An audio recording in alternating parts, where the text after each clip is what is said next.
What's up with the Bulls fans? Fresh out the Toronto loss. Uh, I'm gonna make this one quick. The Bulls played hard yesterday. You know what I mean?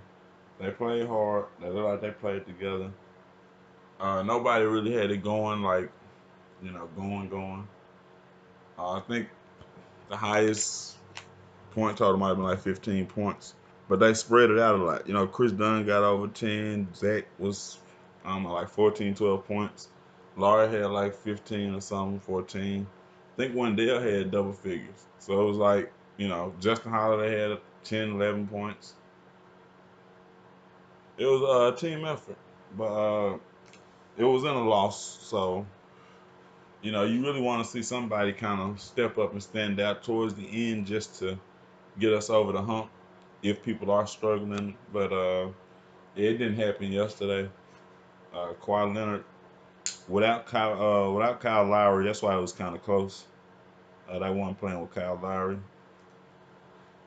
and we couldn't take advantage and get that W. But I was happy to see them fight hard, though. I mean, I didn't even watch the game. I was just watching the game cast, watching it go back and forth. And I mean, it looked like they fought. You know what I mean? They called timeouts when they started to pull away. It was a decently, what I'm saying, played game. You know what I mean? When I watched the highlights, I saw it. It looked like what it looked like on GameCast. You know what I mean? They played, they fought hard, they kept fighting back. But ultimately, Toronto's a better team, and they were better than them. You know what I mean? They played better. Uh, they say Kawhi Leonard was he didn't look happy about the effort given in the game. You know what I'm saying? He probably felt like they should have beat him by like 10. I mean, they probably should have. You know what I'm saying? Given the talent they got, they probably should have beat us by 10. Kyle Lowry is a good player, but he doesn't.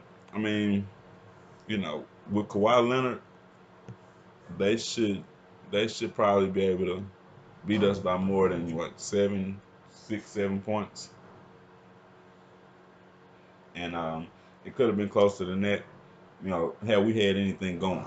I mean, I think that was kind of clear too. If we'd had anything going, it probably could have been better than that. Maybe that's why Zach wasn't getting off. You know what I'm saying? Kawhi Leonard plays a big role and stuff like that.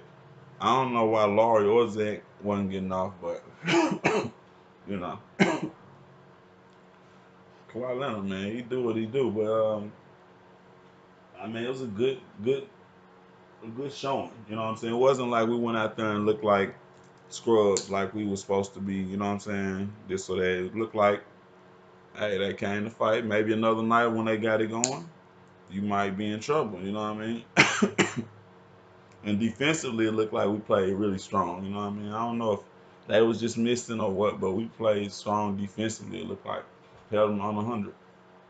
So a lot of teams don't hold Toronto under 100. We was able to do that, so I'm happy with that.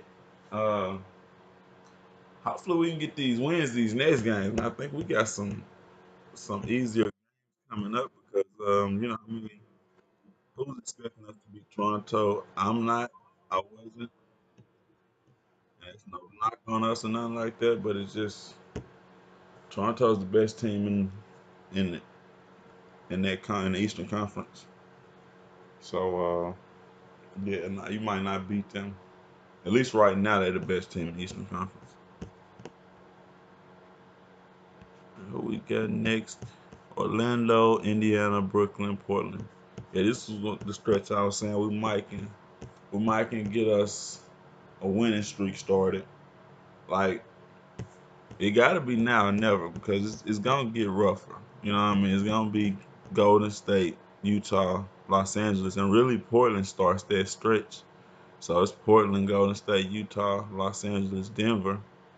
You know what I mean? Then you get Miami, which I think is a winnable game, but I mean, if they're not all together. Miami's a playoff team right now. So after that is Cleveland and Atlanta.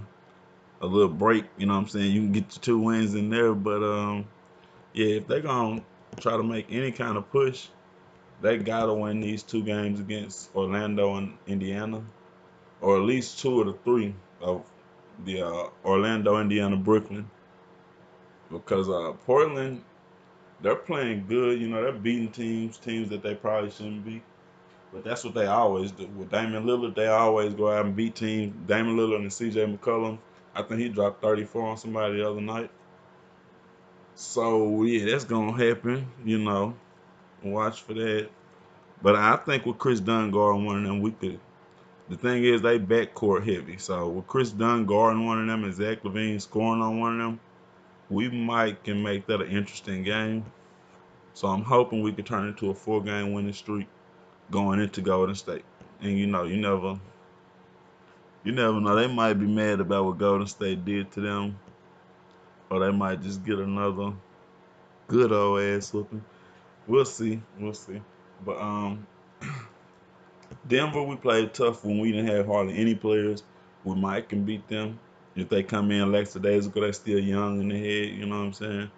LA, if LeBron's not playing, he should be playing. But if he's not playing, it's possible.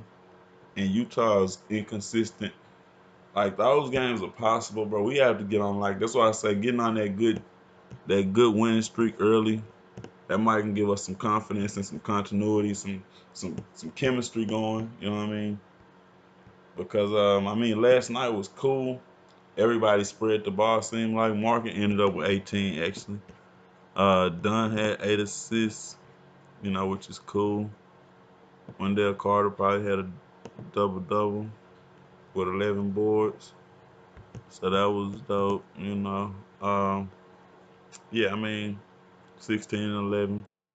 He's starting to step up a little bit more. And I mean, he's right on time. So if they can go on a little run, you can't expect them to beat Toronto no more than I was expecting as they went down the home stretch. That was playing tough, you know what I mean? And then Kawhi Leonard probably, you know, shut down whatever go-to option we had. And, that's how the game kind of ended up. 10 and 27 right now. You know, if we can get, 3, 4 games, end up somewhere around 15 and 30. Who knows?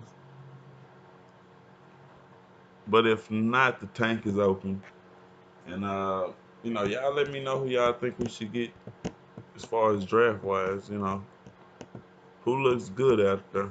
Because what I'm saying it's a toss up. You can get RJ Barrett, but I don't know how he fits with the team.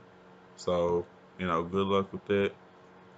I actually think Zion Williamson fits better just because defensively he's what I'm saying, he's a presence. Even if you put him at the three, I think he could check some threes in the league, most threes in the league. It's yet to be determined because he ain't in the league. Those aren't NBA, what I'm saying, threes. So we'll see. We'll see. But I wouldn't be surprised if we make a run. I wouldn't have been surprised if we won that game yesterday, but I was a little disappointed, but more encouraged because they played tough. They played like a regular NBA team plays. Like lately, they've been playing like a team that practiced for 2.5 hours a couple. They've been playing together like an NBA team, and I mean, I guess you could say that had to been what was missing. What was missing that they didn't have enough just time together playing. You know what I mean? Because they're looking a little more together now, if nothing else. Now let's get some wins with this. These next three, like I say, man, those are very winnable games. They should get them. Indiana's got a good record, but to me, Indiana, when we're at full strength, Indiana's not a better team than us to me. So let's see how everything go. Go Bulls. Let me know who you want to draft, just in case things continue sliding.